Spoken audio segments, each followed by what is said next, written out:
اعوذ باللہ من الشیطان اللعین الرجیم بسم اللہ الرحمن الرحیم الحمد للہ رب العالمین الصلاة والسلام علی اشرف الانبیاء والمرسلین محمد وآلہ الطیبین الطاہرین واللعنۃ الدائمۃ علی اعدائہم اجمعین من الآن الی قیام یوم الدین اما بعد فقد قال اللہ تبارک و تعالی فی الکتاب المجید والفرقان الحمید بسم اللہ الرحمن الرحیم یا ایتها النفس المطمئنہ ارجعی الی ربک راضیۃ مرضیہ صلوات اللہم صلی علی محمد وآل محمد وعجل فرجہم۔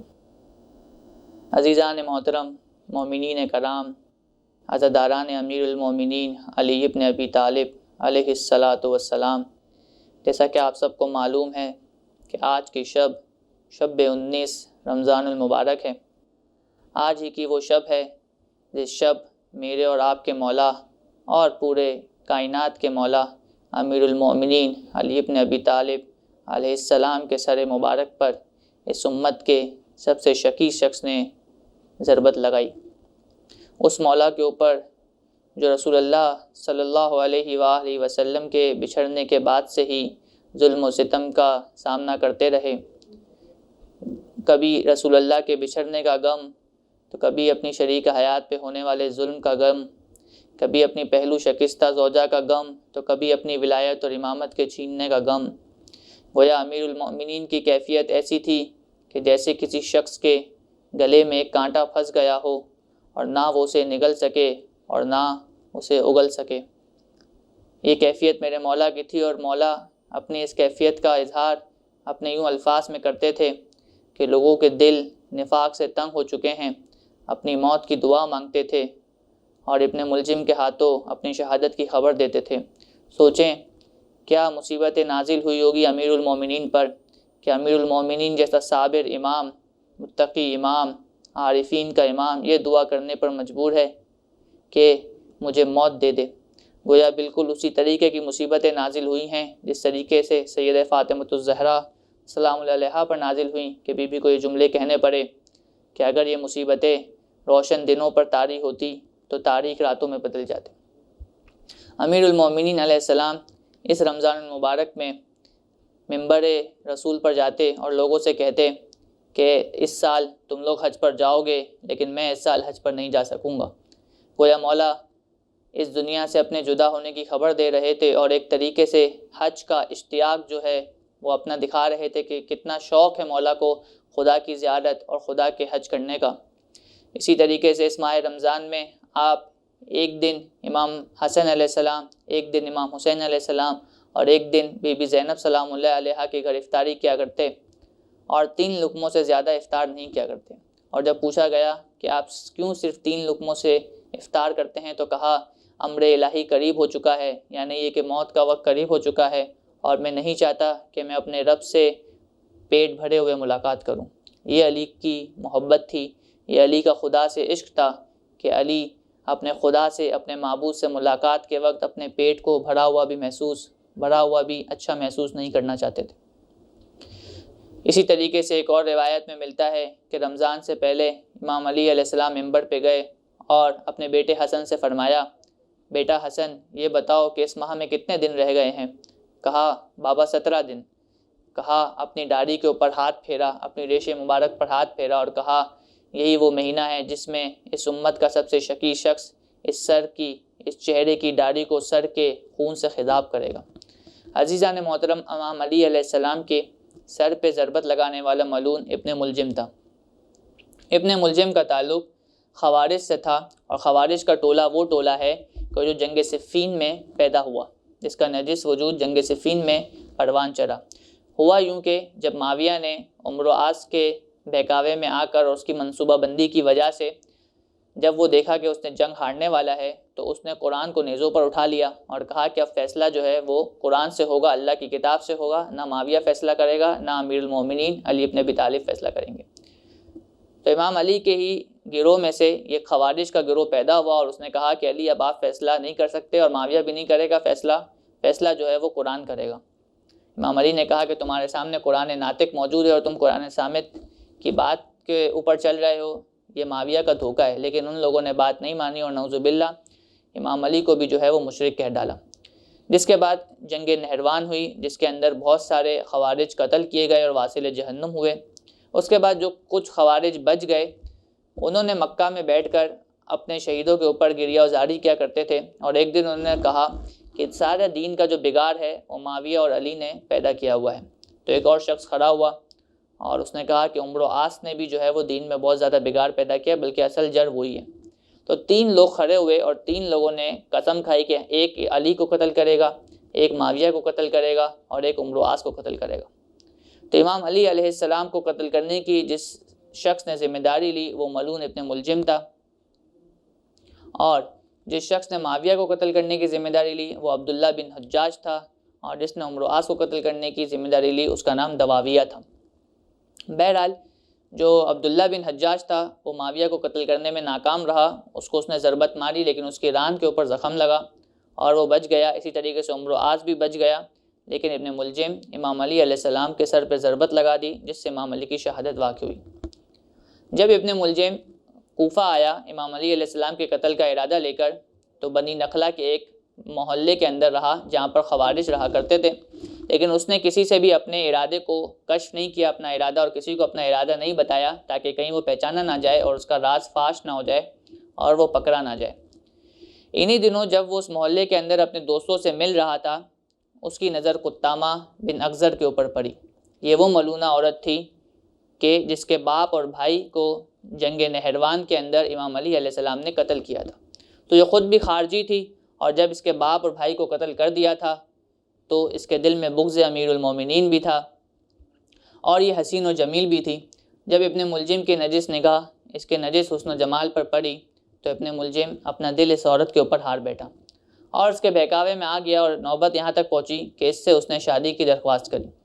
تو قطامہ نے اس سے کہا کہ میں جو ہے وہ تم سے شادی کروں گی، لیکن میری 3 خواہشیں ہیں، میری خواہش ہے کہ تم میرا اگر یہ حق مہر ادا کرو گے تو میں تم سے شادی کر لوں گی۔ ابن ملجم نے کہا کیا خواہش ہے تمہاری؟ کہا میرا حق مہر یہ ہے کہ 3000 درہم، اس کے علاوہ ایک غلام اور ایک کنیز، اور امیر المومنین علی ابن ابی طالب علیہ السلام کا قتل۔ جب ابن ملجم نے سنا کہ یہ علی کو قتل کرنا چاہتی ہے تو اس کا بھی ارادہ یہی تھا، لیکن اسے یہ ڈر تھا کہیں ایسا نہ ہو یہ کوئی جاسوس ہو اور وہ پکڑا جائے۔ اس نے کہا کہ تمہاری باقی ساری خواہشیں تو میں پوری کر دوں گا، لیکن علی کا قتل بہت مشکل ہے، علی کا قتل نہیں ہو سکتا۔ کہا نہیں، جب وہ مسجد کے اندر ہوں تو تم دھوکے سے انہیں قتل کر دو، اگر تم ان کو قتل کرنے میں کامیاب ہو گئے تو تم میرے دل کو خوش کر دو گے اور میرے ساتھ ہنسی خوشی زندگی بسر کرو گے، اور اگر تم ان کو قتل کرنے میں کامیاب نہیں ہوئے اور خود مارے گئے تو جنت میں تمہیں عظیم نعمتیں ملے گی جو اس دنیا کی نعمتوں سے زیادہ ہوگی۔ عجیب تعجب ہے ان لوگوں کے اوپر کہ جنت کے مالک کو شہید کر رہے ہیں اور جنت کی نعمتوں کو چاہنے کا حصول کر رہے ہیں۔ بس جب ابن ملجم نے یہ سنا کہ قطامہ اسی کے ہم مذہب ہے، اسی کے ہم نظریہ ہے، تو قطامہ سے اس نے کہا کہ میں تو اسی ارادے سے جو ہے وہ کوفہ کے اندر آیا تھا تاکہ علی کو قتل کروں۔ بس قطامہ نے کہا کہ ٹھیک ہے، میں اپنے قبیلے کے کچھ لوگ تمہارے ساتھ تمہاری مدد کے لیے بھیج دیتی ہوں تاکہ وہ تمہاری مدد کر سکیں۔ اسی اثنا اور اسی وقت میں ابن ملجم کی ملاقات شبیب سے ہوئی۔ شبیب بھی ایک شخص تھا جو مبغض امیر المومنین تھا۔ شبیب کو ابن ملجم نے کہا کہ میں تمہیں ایک ایسی پیشکش کرتا ہوں کہ جس پیشکش کے بعد تمہارا اس دنیا میں بھی اور آخرت میں بھی تم کامیاب ہو جاؤ گے۔ شبیب نے کہا کیا پیشکش ہے؟ کہا علی کو قتل کرتے ہیں۔ کہا کیا ہو گیا ہے؟ تمہاری ماں تمہارے غم میں روئے، یہ بہت مشکل کام ہے، میں یہ کام نہیں کر سکتا۔ کہا تو ڈر نہیں، ہم علی کو جامع مسجد میں صبح کے وقت دھوکے سے قتل کر دیں گے، اور اگر ہم علی کو قتل کرنے میں کامیاب ہو گئے تو ہم دونوں اپنے دل کی مراد پوری کر لیں گے۔ اس طرح کی باتیں کر کر شبیب کو بھی اس نے اپنے ساتھ ملا لیا۔ پھر ایک دن وہ شبیب اور ابن ملجم قطامہ کے پاس گئے اور کہا کہ شبیب بھی میرا ساتھی ہے اور چاہتا ہے کہ امیر المومنین کو قتل کرے۔ تو قطامہ نے کہا کہ اچھی بات ہے، اور اس وقت قطامہ جو ہے وہ مسجد کوفہ مسجد اعظم کے اندر خیمہ لگا کر بیٹھی ہوئی تھی اور اعتکاف میں مشغول تھی کیونکہ رمضان کا مہینہ چل رہا تھا۔ یہاں پر میں آپ کو ایک حدیث کا ذکر کرنا چاہتا ہوں کہ جو بھی مبغضان اہل بیت ہے یا محب اہل بیت نہیں ہے، اس کی عبادت کا گویا کوئی فائدہ نہیں ہے، کیونکہ ولایت امیر المومنین اور ولایت اہل بیت کے بغیر عبادت قبول نہیں کی جاتی۔ یہ وہ بنیادی رکن ہے کہ جس کے بغیر کوئی عبادت اور کوئی اعمال قبول نہیں کیے جاتے۔ ایک حدیث ہے کہ جس کا مفہوم آپ کے سامنے پیش کروں کہ رسول اللہ صلی اللہ علیہ وآلہ وسلم نے ارشاد فرمایا کہ اگر کسی شخص کو نوح عمر عطا ہو، کیونکہ حضرت نوح علیہ السلام کی عمر مبارک بہت طویل تھی، اگر نوح عمر عطا ہو اور وہ دن کو روزے رکھے اور راتوں کو عبادت کرے اور صفا اور مروہ کے درمیان صحیح کرتے ہوئے مظلومانہ حالت میں شہید کر دیا جائے، لیکن اگر اس کے دل میں علی کی محبت نہیں تو اسے الٹے منہ جہنم میں ڈالا جائے گا۔ تو جتنی بھی عبادت کر لی جائے لیکن اگر دل میں علی کی محبت نہیں تو اس محبت کا، اس اعتکاف کا کوئی فائدہ نہیں۔ بہرحال پھر قطامہ نے کہا کہ جب تم دونوں علی کو شہید کرنے کا ارادہ رکھو تو میرے پاس آنا۔ ابن ملجم اور شبیب بدھ کے دن شب 19 رمضان کو قطامہ کے پاس گئے اور کہا کہ آج کی صبح ہم علی کو قتل کریں گے۔ قطامہ نے انہیں کچھ زہرآلود تلواریں دی۔ یہ وہی زہرآلود تلواریں تھیں کہ ان تلواروں کو اس زہر کے اندر رکھا گیا تھا اور بجھایا گیا تھا، اس زہر میں ڈبویا گیا تھا کہ جس زہر کے بارے میں کہا جاتا ہے کہ اگر اس زہر کا ایک قطرہ تالاب کے اندر گرا دیا جائے تو تمام مچھلیاں اس تالاب کی مر جائیں گی۔ یہ تلواریں ابن ملجم کو دی اور کہا کہ تم جب علی کو شہید کر دینا تو واپس پلٹنا۔ جب یہ دونوں باہر نکلے تو اسی وقت میں ان کی ملاقات اشعث بن قیس سے بھی ہوئی۔ یہ اشعث بن قیس بھی مبغض علی امیر المومنین میں سے تھا، اور جب یہ ابن ملجم کے ارادے سے واقف ہوا تو اس نے بھی ان کی مدد کی حامی بھر لی۔ یہ تھا ابن ملجم کا تعارف اور امام علی کو شہادت کرنے کا اس کا طریقہ۔ اب ہم دیکھتے ہیں کہ اس رات امیر المومنین کی کیا کیفیت تھی۔ تواریخ اور روایات میں ملتا ہے کہ امیر المومنین علیہ السلام شب 19 رمضان بی بی ام کلثوم علیہ السلام کے گھر افطار کے اندر مدعو تھے۔ آپ ان کے گھر پر آئے، نماز اور رکوع کے اندر مشغول ہو گئے، قرآن کی تلاوت کر رہے تھے، اور جب افطار کا وقت آیا تو بی بی ام کلثوم نے ایک طبق کے اندر، ایک تشت کے اندر جو کی 2 روٹیاں اور دودھ کا ایک پیالہ اور نمک کا سالن امیر المومنین کے سامنے پیش کیا۔ امیر المومنین نے کہا، بیٹی کیا تم نے کبھی دیکھا ہے کہ تمہارے بابا 2 سالنوں سے افطار کریں یا 2 سالن کھائیں؟ ان میں سے ایک سالن اٹھا لو۔ تو بی بی ام کلثوم نے دودھ کا پیالہ اٹھا لیا، یا کچھ روایتوں میں ملتا ہے کہ بی بی جو ہے وہ نمک اٹھانا چاہ رہی تھی لیکن امام علی نے کہا کہ دودھ اٹھا لو۔ یہ امام علی کی بزرگی تھی، یہ امام علی علیہ السلام کی سادگی تھی۔ جب افطار آپ نے تناول کر لیا اور افطار سے فارغ ہو گئے تو خدا کی عبادت کے اندر، خدا کی مناجات کے اندر مشغول ہو گئے، اور بار بار کمرے سے باہر آتے اور آسمان کی طرف نگاہ کر بار بار ایک مضطرب حالت میں کہتے کہ یہی آج کی وہ رات ہے کہ جس کی صبح کو میں شہید کیا جاؤں گا، آج کی رات وہ وعدہ پورا ہوگا، اور مضطرب حالت میں سورہ یاسین کی تلاوت کیا کرتے اور بار بار کہا کرتے اللہم بارک لی فی الموت، اے پروردگار میری موت میں برکت عطا کر، اور بار بار کلمہ استرجاع انا للہ و انا الیہ راجعون پڑھا کرتے، اور لا حول ولا قوت الا باللہ العلی العظیم پڑھا کرتے۔ گویا مولا علی کو پتہ تھا کہ آج کی صبح ہی وہ صبح ہے کہ جب وہ اس دار فانی سے اپنے حقیقی معشوق، اپنے حقیقی خداوند متعال کی طرف پلٹ جائیں گے۔ اسی اسنا میں بی بی ام کلثوم نے جب امام علی کی اس حالت کو دیکھا تو پوچھا، بابا آج کی رات آپ کی ایسی حالت کیوں ہے؟ کہا کہ آج کی رات جو ہے وہ وعدہ پورا ہوگا اور آج کی صبح میں شہید کر دیا جاؤں گا۔ بی بی ام کلثوم نے کہا کہ آپ 14 کو جو ہے نماز پڑھانے کے لیے بھیج دیں۔ کہا کہ قضاء الہی سے بھاگا نہیں جا سکتا۔ بس عزیزان محترم، امیر المومنین علیہ السلام فجر کے وقت کھڑے ہوئے اور گھر سے رخصت ہونا چاہتے تھے کہ کچھ مرغابیوں نے آپ کے راستے کو روک لیا۔ کچھ مرغابیوں نے آپ کے راستے کو روکا اور چلانے لگی اور اپنے پروں کو پھڑپھڑانے لگی، گویا کہ مولا علی کو روک رہی ہیں۔ یہ بے زبان جانور بھی مولا علی کی شہادت نہیں چاہتا اور کہتا ہے کہ آپ نہ جائیں ورنہ ہم یتیم ہو جائیں گے۔ کسی نے چاہا کہ ان مرغابیوں کو ہٹایا جائے لیکن مولا علی نے منع کر دیا اور کہا کہ یہ گریہ وزاری کر رہی ہیں، چیخ رہی ہیں اور بعد میں روئیں گی۔ اس کے بعد بی بی ام کلثوم کو کہا کہ یہ بے زبان جانور ہے، ان کو باندھ کے نہ رکھو، کیونکہ یہ جب اپنی بھوک اور پیاس کا اظہار کرنا چاہتے ہیں تو نہیں کر سکتے۔ بس میرے جانے کے بعد اگر ان کو کھانا پینا دے دینا، اور اگر کھانا پینا نہ دے سکو تو ان کو آزاد کر دینا۔ گویا علی کی محبت ہے جو بے زبان جانوروں کے ساتھ بھی ہے، گویا انسانوں کے ساتھ۔ پھر امام علی علیہ السلام جانے لگے تو دروازے کی ایک کیل امام علی علیہ السلام کے کپڑے میں اٹک گئی. گویا صرف بے زبان جانور نہیں بلکہ لاشعور چیزیں بھی علی سے محبت رکھتی ہیں. اس کائنات کی ہر چیز علی سے محبت رکھتی ہے، چاہے خشک میں ہو چاہے تر میں ہو. اس کیل نے بھی آ کر امام علی علیہ السلام کے کمر بند کے اندر اٹک گئی اور گویا امام علی کو نہیں جانے دے رہی تھی. امام نے اپنے دامن کو اس کیل سے ہٹایا اور جب امام حسن علیہ السلام نے یہ حالت دیکھی تو کہا مولا، کہا میرے بابا میں چاہتا ہوں کہ میں آپ کے ساتھ جو ہے وہ مسجد میں جاؤں آج. کہا نہیں، تمہیں میرے حق کی قسم آج تم گھر پر بیٹھو. علی اپنے گھر سے نکلے اور مسجد کی طرف بڑھ رہے تھے. جب مسجد کے دروازے پر پہنچے تو لوگوں کو نماز کے لیے اٹھانے کے لیے کہا الصلاۃ الصلاۃ. اور جب اسی اثنا میں ابن ملجم کی طرف بڑھے جو پوری رات اپنے نجس خیالات کو اپنے دماغ میں چلا رہا تھا کہ کس طریقے سے وہ امیر المومنین کو شہید کرے گا، جب اس کے قریب پہنچے تو وہ الٹے منہ سویا ہوا تھا. امیر المومنین نے اسے جگایا اور کہا کہ اٹھ جا، نماز پڑھ لے اور الٹے منہ نہ سو، کیونکہ اس طریقے سے سونا شیطان کا کام ہے. یا تو دائیں کروٹ سو کہ یہ مومنین کا سونا ہے، یا تو بائیں کروٹ سو کہ یہ حکماء کا سونا ہے، یا یہ کہ چت سو کہ یہ انبیاء کا سونا ہے. اور کہا میں اگر چاہوں تو میں تجھے یہ خبر دے سکتا ہوں کہ تیری ابا کے نیچے کیا چھپا ہوا ہے، اور تو جس امر کا ارادہ رکھتا ہے وہ ایسا امر ہے کہ گویا اس کی وجہ سے آسمان گر پڑے، زمین شک ہو جائے اور پہاڑ سرنگو ہو جائے. ابن ملجم بھی یہ جانتا تھا، اس کے کانوں میں بھی یہ خبر پہنچ چکی تھی کہ علی کو قتل کرنے والا اس امت کا سب سے شقی شخص ہوگا، کیونکہ رسول اللہ نے بھی اس کی خبر دے دی تھی.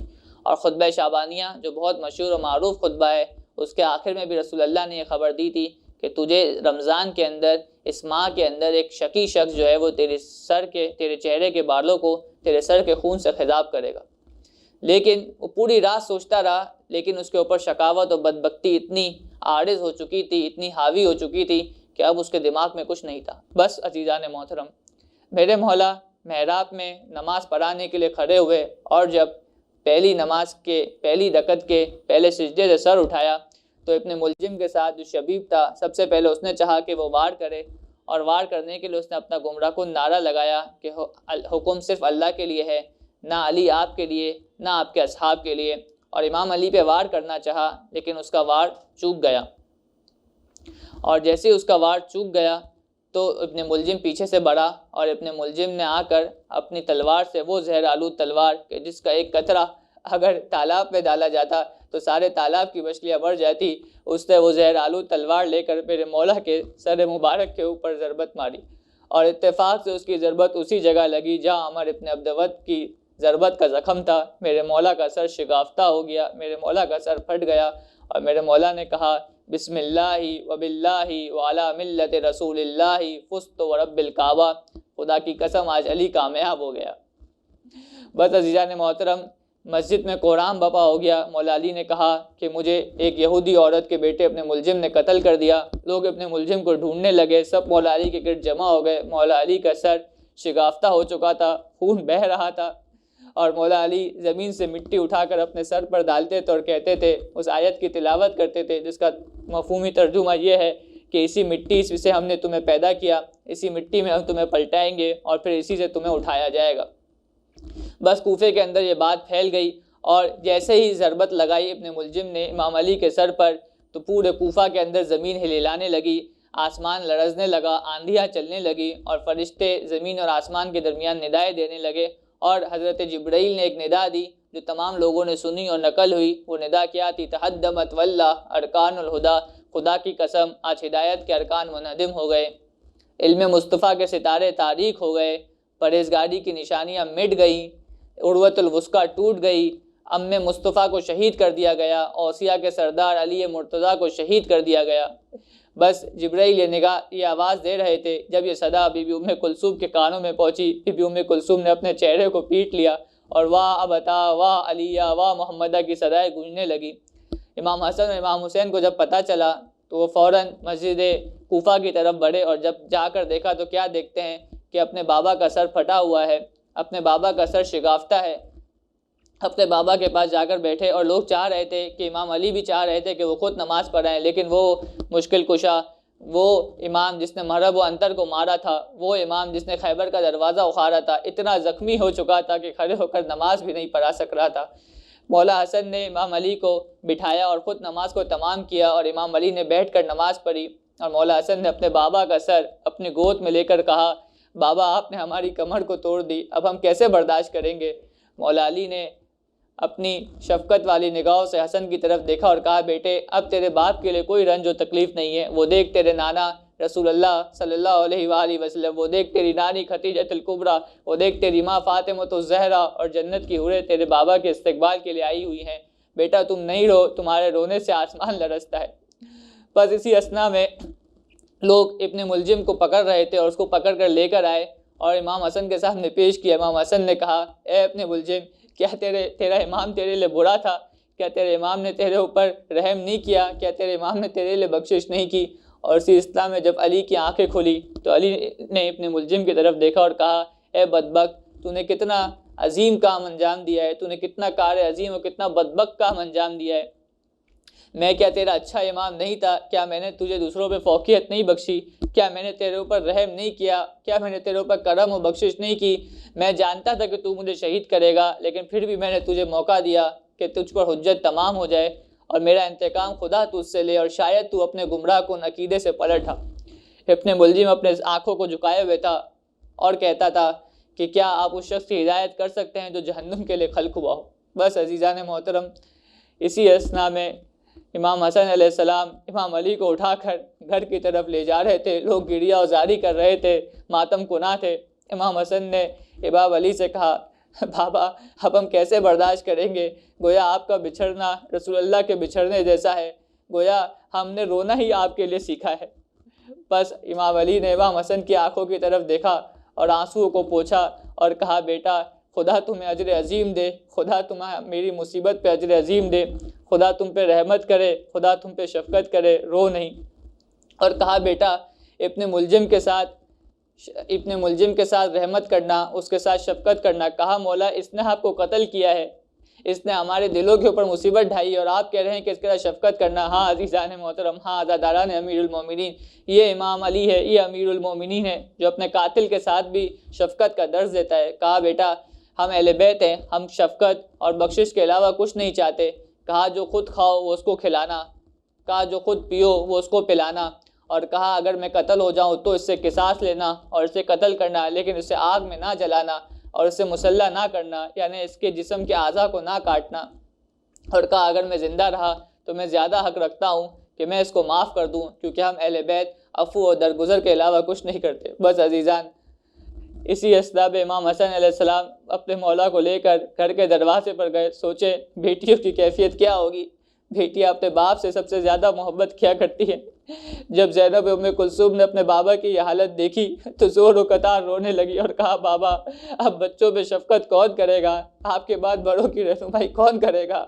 اور آپ کے بعد ہمارے وہ آنسو بہیں گے جو کبھی نہ رک سکیں گے۔ ان للہ و انا الیہ راجعون۔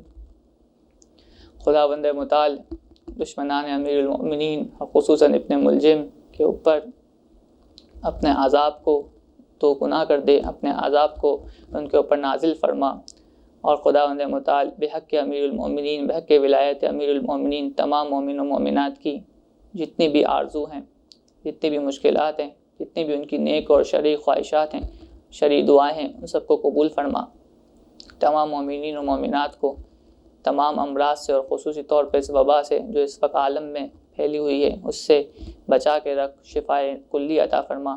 اور سب سے بڑی دعا کہ ہمیں امام زمانہ عجل اللہ تعالی فرجہ شریف کے ظہور کو دیکھنے کی توفیق عطا فرما اور ان کی سائے تلے رمضان المبارک گزارنے کی توفیق عطا فرما۔ والحمدللہ رب العالمین۔ اللہم صلی علی محمد و آل محمد۔